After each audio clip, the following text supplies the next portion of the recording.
Hello, I'm Jeremy Ellwood, part of Golf Monthly's Equipment Supplement Special Gear Vault video team. I've been entrusted with the Fairway wood selection, 20 in total, from which I've been asked to pick out my 3 favourites in different price categories.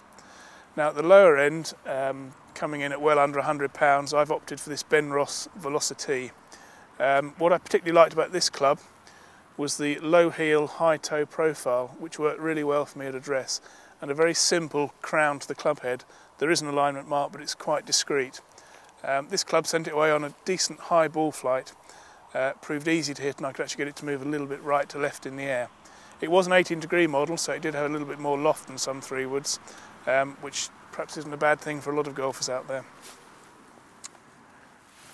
Moving on to the next category, I've gone for this tailor-made burner, which surprised me a little because when I first tried this club last year I wasn't that keen on the looks.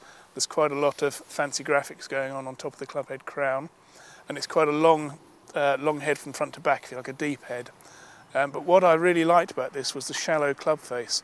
It sat really well for me at address, and I got this ball away on a really decent ball flight time after time. It's got a great solid feel off the face as well, so that was probably my surprise pick of the lot.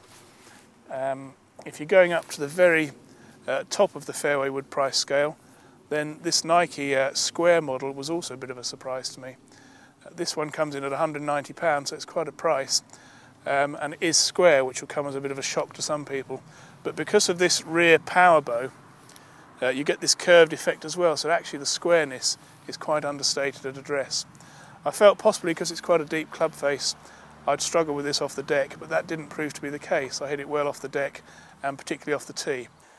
But my overall favourite of the 20 clubs I've hit would be this tailor-made burner. Again, a club I wouldn't necessarily have thought I would have liked, because I have to say I'm not overly keen on the fairly fancy graphics on top of the club head.